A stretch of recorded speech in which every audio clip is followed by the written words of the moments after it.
Hello, summer reading friends. I am here in the happy place to grow, and I am so glad you are joining me for some summer learning.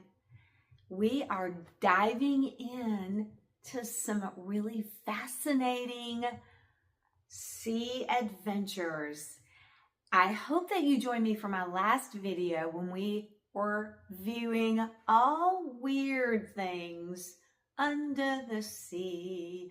We're still diving in to some non-fiction underwater adventures. This time we're going to be researching and discovering more about coral, specifically coral reef homes.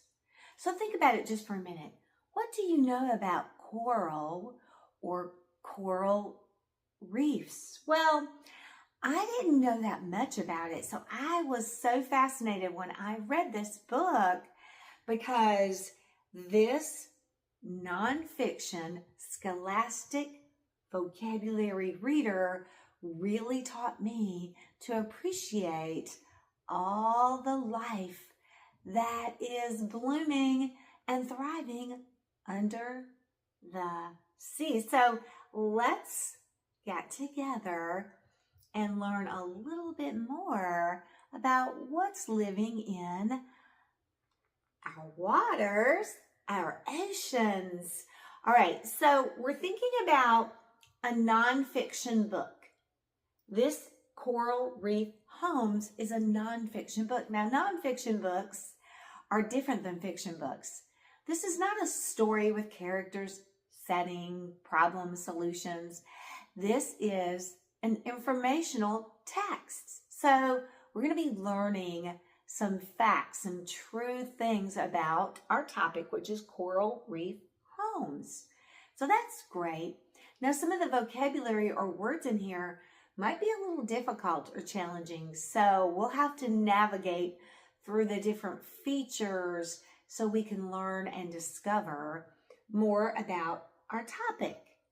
As we're navigating nonfiction, I'll be pointing out some features that you might encounter. The cool thing about a nonfiction book that I love is that you can read this book in any order. You don't have to read it from start to finish to understand it. You can take a look in the table of contents. You might want to start in chapter 2 or chapter 3. You'll still understand about coral reef homes even if you don't read it in order. So let's dive in and find out more about coral reef homes. Look at this beautiful photograph. One thing you can know for sure about nonfiction, when you see real photos of your topic, you can trust that's one of the key features of nonfiction. Real photos, because it's a real place, right? So let's find out more about coral reefs. Now, first of all, I noticed in this, the table of contents. The table of contents will let us know what we're going to encounter. So in this book, chapter 1 will be about home in the ocean. It gives us a little photograph and tells us what page that starts on. Chapter 2, fish, fish, fish, page 8. And then chapter 3, more coral reef creatures, page 12. Again, I want to start here. It's not going to affect my understanding. I can learn about this coral reef information, and then I can backtrack to this. So that's all. What's always fun about navigating nonfiction. Let's turn to chapter 1. So you can see chapter 1, the heading, and then this big bold title says Home in the Ocean. So as you're navigating, you're going to go left to right. And there's definitely some busyness in a nonfiction. Don't skip any of it. You're going to want to read it top to bottom, left to right. And then as you're reading your information, your content, then you're going to go back to some other information. You can learn even by your little fast facts or captions. Let's get started. Let me put on the reading glasses so I can definitely see the information. Look at this beautiful coral reef right here. And you've got in the background a diver, because if you want to see real coral reefs, you have to dive deep down and wear special equipment so you can breathe underwater, because they're really at the bottom of the ocean. This is a coral reef. Come on, let's explore this amazing underwater habitat. You can see the dark bold print. That's a key vocabulary. Habitat. What do you think the word habitat means? Home?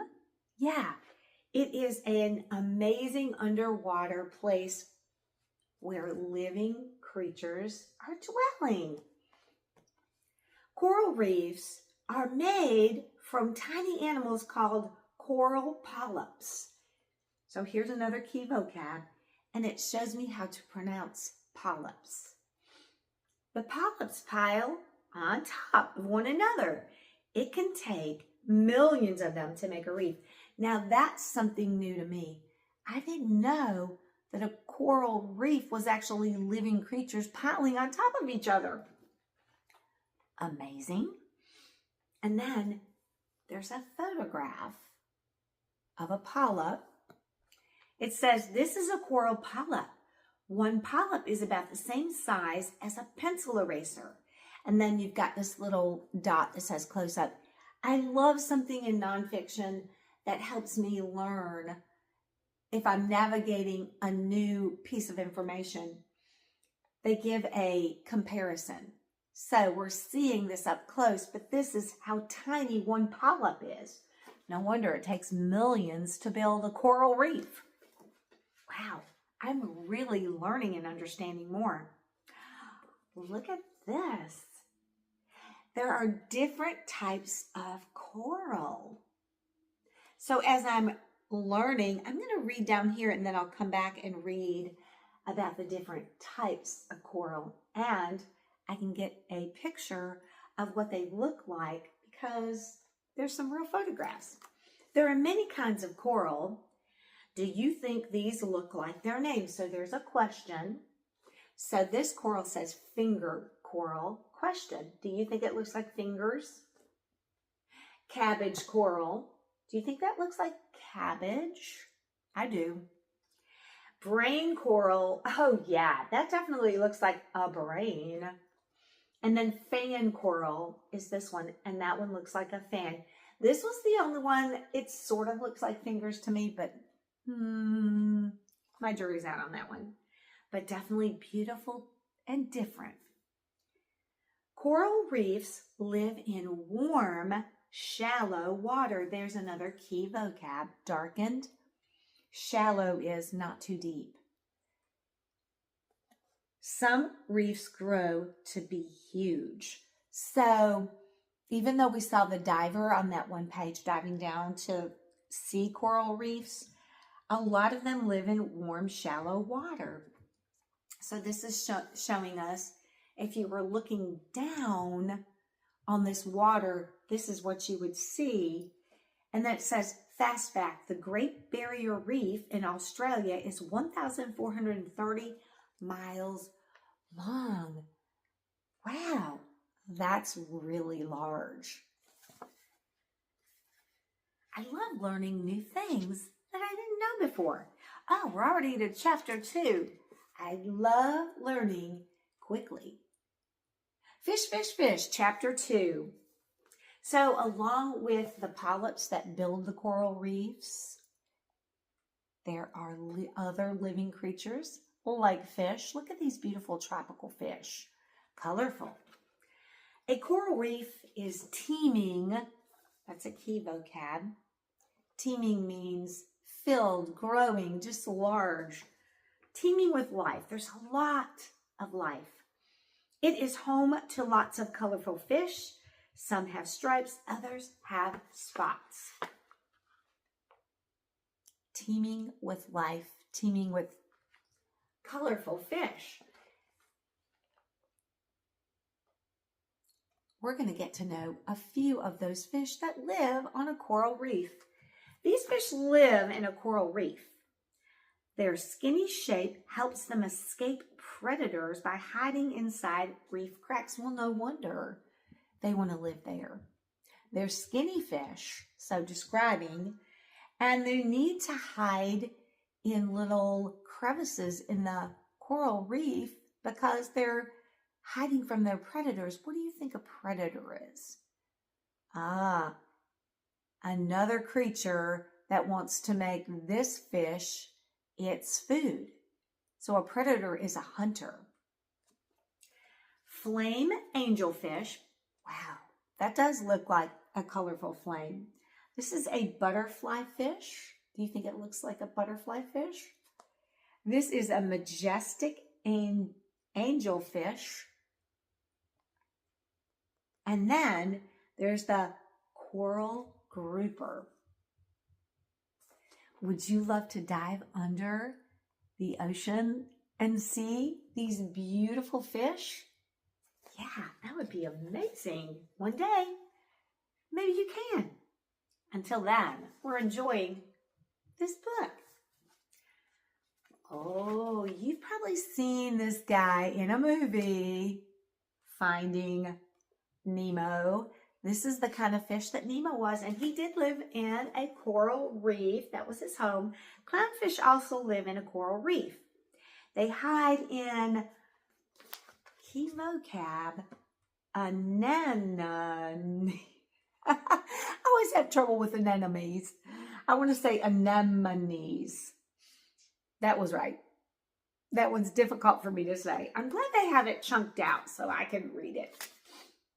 These plant-like creatures are a safe place for a clownfish to sleep. Did you ever think about fish going to sleep? This is their bed. Interesting. And then we don't want to skip right here. Remember, we're going from left to right, top to bottom. So we read down here the content. That's important. And then we'll go up here to the fast fact. It says fast fact. Fish sleep with their eyes open because they don't have eyelids. I love that. Did you know fish don't have eyelids? I didn't either. How in the world do they sleep with their eyes open?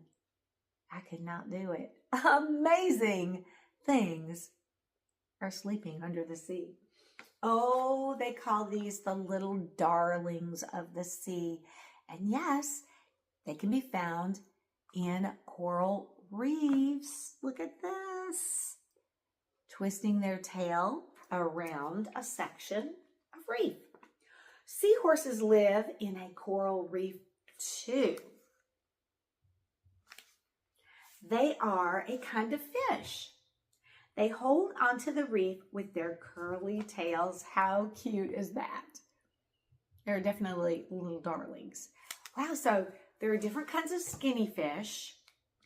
There are clownfish and also seahorses. Wonder what else is living in a coral reef. Let's dive deeper. Chapter 3, more coral reef creatures, as if we didn't already see enough. Wow. What else lives in a coral reef? That's a great question. I love in nonfiction books, they will ask a question, get you curious, and then you want to find out more. Giant clams. Wow. Very large giant clams. They stay in one spot and just grow. Some weigh 400 pounds. That's very large. And this guy lives here too. A coral reef is a perfect place for an octopus. I didn't know they lived in a coral reef. I am discovering so much. And I know you are too. I'm glad we're navigating together. You can count all 8 legs. 8 of the arms on this one. I call them legs, but they're really arms. Here's a fast fact about the octopus. If an octopus loses an arm, it grows back. Whoa, That's fascinating. He looks really large. So let's see, we've got fish, we've got seahorses, we've got clams and octopuses. We have got a lot of creatures hanging out in coral reefs. Whoa, look at this guy. He looks interesting. Do you think he's a predator eating a sea creature? Let's find out what this photo is really about.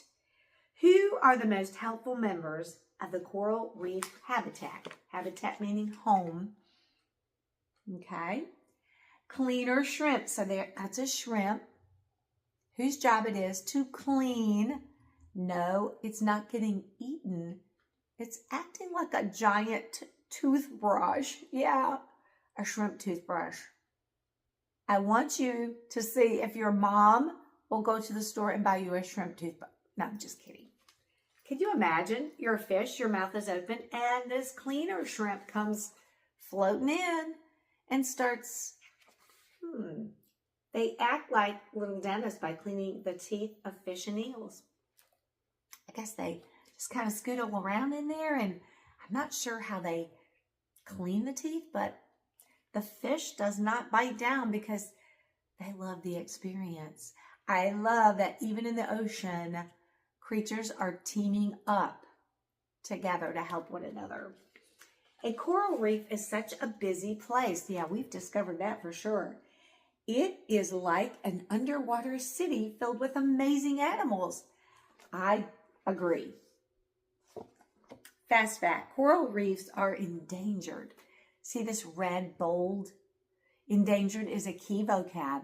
It's important because of pollution and too much fishing. So endangered means it's in trouble because of various reasons. So in trouble means it could potentially harm coral reefs, which could harm the creatures that live there. So we want to make sure that things are in balance and we protect and take care of our beautiful underwater cities. So we don't want to throw things in our oceans and waterways that can dirty. So we don't want to throw trash or plastic bags. We want to keep our waterways clean from trash to protect the living creatures that abide there. And we want to be careful about too much fishing. So I'm sure there's lots of regulations for fishermen, fisher people, people that are fishing. That's their job. So I love to eat fish, but we have to be balanced. We have to be careful, protecting and taking care of. While we enjoy these things, we have to protect them too, so that we can have our beautiful habitats for fish and little darlings of the sea and giant clams. Yeah. And then one day, you too can go under the sea and visit a coral reef. That would be amazing. I never have. Now, one more thing before we exit our Coral Reef Homes nonfiction. Part of a nonfiction is called a glossary. And you can see these red words in red, were key vocab. To understand them and see how they're pronounced, the glossary is like a dictionary. It's going to tell you what these things mean. So as you're reading, if you see a word and you're not sure, you can go to the glossary. So we could have, when we saw the word endangered here, we could have went to the glossary to get the definition. It says endangered, at risk of becoming extinct, which means disappearing forever, never to be seen again. So that's very troubling. And then this one also includes comprehension questions. Let's see how our knowledge is. Question 1, can you name 2 different kinds of coral? Let me think. Oh, I remember fan coral and finger coral. I love that I could remember those because of the comparison they made to something that I'm aware of, like fingers. Yeah, I could remember for sure. Question 2, did you? Can you tell about 2 animals that live in a coral reef? Okay, at home, name 2 creatures that live in a coral reef. I was thinking seahorse, because I love those little darlings. And then octopus. What did you say? There were lots of creatures for sure. Question 3. Can you think of 2 great words to describe a coral reef? 2 great words. So this would be maybe something you feel about a coral reef, or we could go back into the book, and I was thinking about, on this page it says a coral reef is a busy place. That describes it. And then this came to my mind instantly, was the word teeming. The coral reef is a teeming with life place, right? You could also think about your own description, like it's beautiful, it's colorful, endangered. So I love that nonfiction books offer us some different opportunities for learning. Definitions, questions. You can make up your own questions. Well, what did you think about coral reef homes? I love that we were learning together. I also have this other book, National Geographic Kids Coral Reefs. So if you are in the neighborhood close to a library, you might want to go and see if you can check out some great books about our oceans and waters, and maybe you can discover more about coral reefs. All right, learners, we will dive some more into some fun stories about summer. I'm ready, though, to do a little fiction, and I'm thinking about our next story being a funny one, a rhyming one. There was an old lady who swallowed a shell. Shells are real, and the beach is real, but this one is a fiction story, and it includes some of those really cool beachy things. So join me for our next summer fun story, which will be fiction.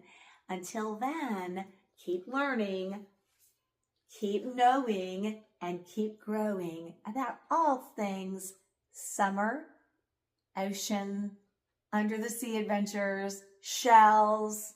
All right, summer learners, as always, have a good one, and I'll see you real soon. And we'll definitely enjoy. There was an old lady who swallowed a shell. Until our next time, have a safe and fun summer.